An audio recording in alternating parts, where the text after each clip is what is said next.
वाला इस वक्त सूरत हाल यह है कराची की, हैदराबाद की, कि लोग जो है सड़कों पर एहतजाजन निकले हुए हैं। आज वहाँ का दर्जा हरारत 40 डिग्री सेंटीग्रेड से ज़्यादा है और लोग जो है एहतजाज के लिए रोडों के ऊपर हैं।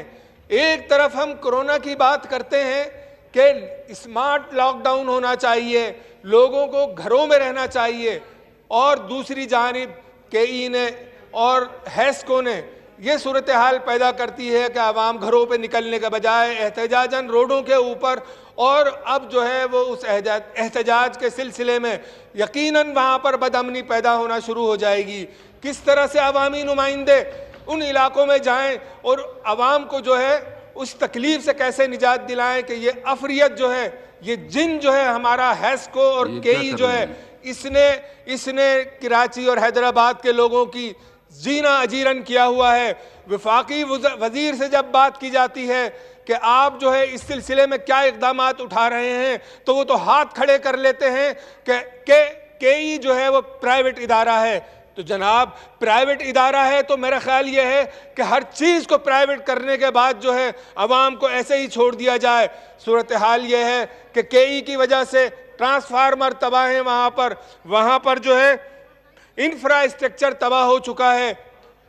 केई ने जिस मुशक्क़त और मुसीबत में लोगों को डाला हुआ है, आज मैंने बात की तो वहाँ से ये पता चला कि फर्नेस ऑयल नहीं दिया जा रहा। जनाबे वाला, हुकूमत कहाँ है? वफाकी वजीर उमर अयूब साहब से कई मरतबा बात हुई है तो उन्होंने हमेशा एक चीज़ कही है कि मेरा जोर नहीं चलता। अगर आपका जोर नहीं चलता तो वो अवाम, 3 करोड़ अवाम कराची के और हैदराबाद के अवाम जो है वो किसके सामने अपनी फरियाद लेकर जाएं? जनाब स्पीकर, आज में ये वफाकी वजीर के इस रवैये पर कि 2 साल से हम जो है कराची के केई के रवैये के ऊपर हम आपके साथ जो है हम आप गुफ्तो शरीद करते रहे, लेकिन ओवर बिलिंग का मामला हो और इस सूरत हाल में कि कोरोना के हवाले से जब माशी तौर पर मईशत तबाही की तरफ थी, तो लेकिन केई ने कराची के अवाम को रिलीफ देने के बजाय ओवर बिलिंग कर दी, ओवर बिलिंग की गई और उन्हें रिलीफ नहीं दिया गया। तो जनाबे वाला, अगर हुकूमत वक्त जो है कराची शहर के अवाम को अपने एक उस इदारे की तरफ से रिलीफ नहीं दे सकती, तो मैं समझता हूँ कि MQM पाकिस्तान का यह जायज़ हक बनता है कि आज अपने अवाम के साथ खड़ी होने के लिए हम जो है इस ऐवान से एहतजाजन वॉकआउट करते हैं। जी, आलिया हमजा।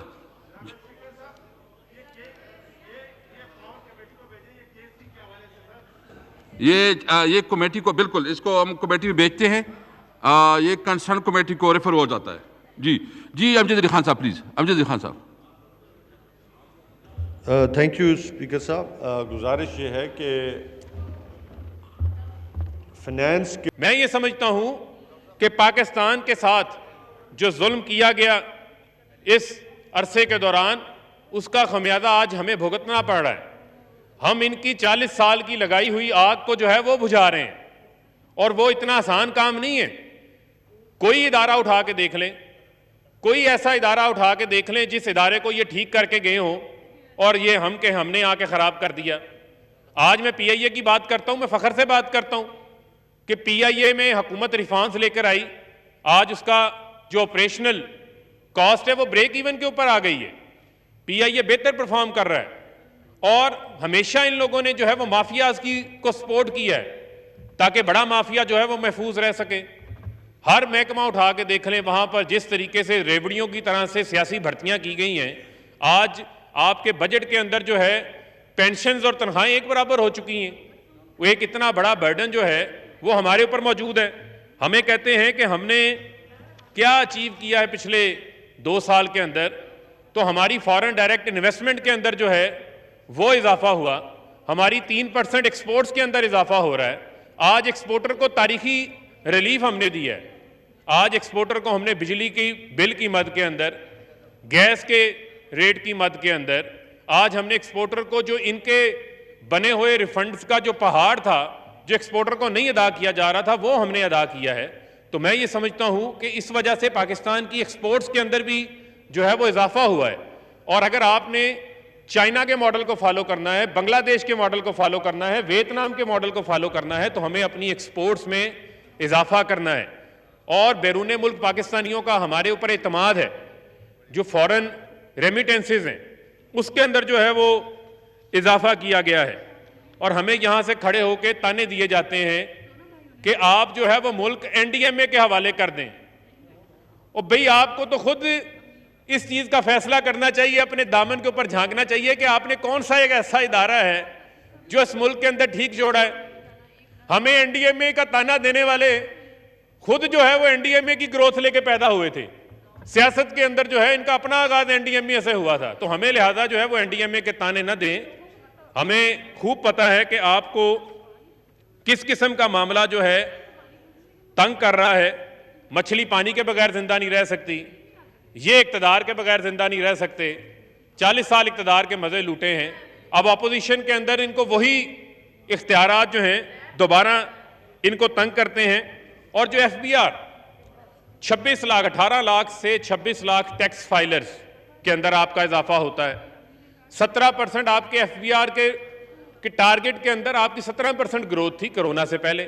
800 बिलियन हमारा टैक्स जो है वो कम हुआ। कोरोना आया, आपकी सारी इंडस्ट्री बंद हो गई, आपने लोगों को रिलीफ दिया।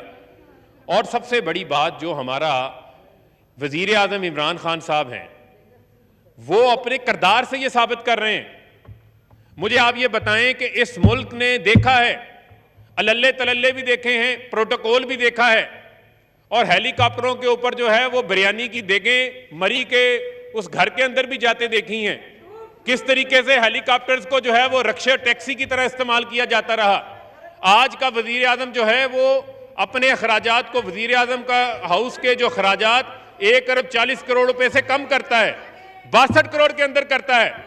आप बोलें, मुझे पता है आपकी दुम के ऊपर पांव आया हुआ है, बोलें। आपकी चीखें अवाम जो है वो सुनना चाहती है, चीखें नजर आ रही हैं और जोर से मारेंगे। इस तरह की बात ना करें, इसको एक्सपंज किया जाए। दूसरी बात यह है कि अगर वजीर आजम 18 करोड़ की बचत कर सकते हैं, तो ये वही वजीर आजम है जो अमेरिका जाते थे तो 13-13 लाख डॉलर के अंदर दौरा करते थे। मौजूदा वजीर आजम जाते हैं $60,000 के अंदर दौरा करके आते हैं। यूएन स्पीच करने जाते हैं $1.5 लाख के अंदर करके आते हैं। प्राइवेट जेट के अंदर नहीं जाते, वजीर आजम जो है वो कमर्शियल फ्लाइट के अंदर जाते हैं। एक मिसाल कायम करते हैं, वजीर आजम के कोई कैंप ऑफिस नहीं है। यहां पर रायवंड का कैंप ऑफिस भी था, मरी का भी था, प्राइम मिनिस्टर ऑफिस भी था, पता नहीं कौन कौन से कैंप ऑफिस थे। कितना अगर अवाम का दुख दर्द होता तो अवाम के टैक्स के पैसों को आप जो है वो यूं ना लुटाते, उसकी आप हिफाजत करते, उसका आप ख्याल करते। पहला वजीर आजम आया है जो अपने घर का, जहां पर अपने घर के अंदर रहता है, क्योंकि उसको अवाम के पैसे का एहसास है और इनको तकलीफ है कि इमरान खान गरीब आदमी की क्यों बात करता है। इनको तकलीफ है कि इमरान खान गरीब आदमी की क्यों बात करता है, आम आदमी की क्यों बात करता है, मजदूर की क्यों बात करता है, किसान की बात क्यों करता है, हारी की क्यों बात करता है। और भाई इमरान खान तो बात करेगा क्योंकि वो इमरान खान के दिल के करीब हैं। आपका बजट था बेनजीर इनकम सपोर्ट प्रोग्राम का 115 अरब रुपया, मौजूदा हुकूमत उसे 230 अरब रुपए के ऊपर ले गई है। मुझे आप ये बताएं कि इनको ये तकलीफ है कि पहली बार साफ और शफाफ अंदाज के अंदर 150 अरब रुपया कैश जो है वो तकसीम किया गया। इनको ये तकलीफ है कि गरीब आदमी क्यों खुशहाल हो रहा है। पहली हुकूमत आई है, पहला वजीर आजम आया है, पहले ये अवाम से लूटते थे, अपना घर बनाते थे। इमरान खान वो पहला वजीर आजम आया है जो अवाम के टैक्स का पैसा अवाम को वापस कर रहा है 12,000 रुपए की शक्ल के अंदर। चाहे वो सबसे बड़ा उसका शेयर सिंध को लोगों को गया है और बगैर किसी सियासी सिफारिश के जरिए गया है। यही बेनजीर इनकम सपोर्ट प्रोग्राम है। आपने देखा कि उसके अंदर किस तरीके से वो लोग शामिल थे जो उसके अहल नहीं थे। इन लोगों को वो नजर नहीं आए, लेकिन मौजूदा हुकूमत ने शफाफियत, ट्रांसपेरेंसी की जो है वो बुनियाद रखी इस चीज के ऊपर। और आपको यह भी मैं बताता चलूं कि हमें जो है वो बड़े ये ताने देते हैं कि 2018 से 2020 के अंदर ये कहते हैं कि जनाब बिजली की लोड शेडिंग का आगाज हो गया। शहबाज शरीफ साहब खुद अपोजिशन लीडर खुद यहाँ पे खड़े होकर बैठे कह के गए हैं कि हम बिजली के कारखाने लगाते जा रहे थे, ट्रांसमिशन लाइंस के ऊपर हमने काम नहीं किया था। और भाई 2018 के अंदर भी लोड शेडिंग थी। ये पहली गर्मियां आई हैं आपकी, ना रमज़ान के अंदर लोड शेडिंग हुई है ना अब लोड शेडिंग हुई है। 42 रुपये जो है वो हुकूमत ने पेट्रोल की कीमतों के अंदर जो है वो कमी की है, तारीखी कमी की है। मैं समझता हूँ आपको उस चीज़ का एहसास नहीं है। आप पाकिस्तान की इंपोर्ट्स को 62 अरब डॉलर के ऊपर ले गए थे। आज हमने जो है वो ट्रेड डेफिसिट जो था हमारा, उसको हमने कम किया है, उसको कॉन्ट्रैक्ट किया है। यहाँ पर सिर्फ एक मसला है स्पीकर साहब, आज ये हमें हमारा जो इक़्तिदार है ये लेजिटिमेट हो जाएगा कि हम इनके साथ मुकमुका कर लें। जो मुकमुका पीपल्स पार्टी और नून लीग का था, जो मजाक जमहूरियत इन लोगों ने बना रखा था, आज अगर हम वो कर लें और आज अगर इमरान खान अपना अज़म छोड़ दे कि उसने चोरों का, डाकुओं का, लुटेरों का एहतसाब करना है, तो आज हमारा इक़्तिदार भी जो है वो लेजिटिमेट हो जाएगा। हमें ऐसा इक़्तिदार नहीं चाहिए। हम तो अवाम से इक़्तिदार लेकर आए हैं और हमने अवाम को जवाब दिए, हम आपको जवाब दे नहीं है। और बड़ा अहम जो मैं समझता हूं जो ज़रूरी अमर है कि हमारे मुल्क के अंदर हमें यह कहा जाता है जी कि इकॉनमी तो पहले से तबाह हाल थी। ये दुनिया की इकॉनमी है, अमेरिका की इकॉनमी के ऊपर 10% असर पड़ा है, यूके के ऊपर 8% असर पड़ा है, सऊदी अरेबिया 6.8%, रशिया 6.6%, इंडिया जो हमारा हमसाया मुल्क है 4.5%, पाकिस्तान जो है उसकी निस्बत पाकिस्तान के अंदर बड़ा कम उसका एक इम्पैक्ट पड़ा है, क्योंकि हमने लॉकडाउन और मैशियत के दरमियान एक तवाज़ुन पैदा किया। हमें पता था हमारा मुल्क 22 करोड़ का मुल्क है, यहाँ की 25% आबादी खतरे गुर्बत से नीचे है और हमारे 40% आबादी वो है जिनकी रोज़ाना की आमदन जो है वो 300-400 रुपये से भी कम है।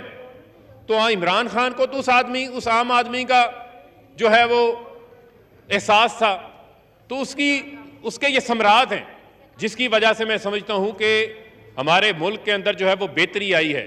और हमें अभी कहा गया कि इमरान खान को कोरोना का डर है। और भाई लीडर वो होता है, नेल्सन मंडेला 28 साल जेल के अंदर रहा था। नेल्सन मंडेला ने नहीं कहा था मैं बीमार हूं, मुझे बीमारी के नाम के ऊपर जो है वो कोई आप मुल्क से बाहर भेज दें, मैंने मुल्क से बाहर जाके इलाज करवाना है।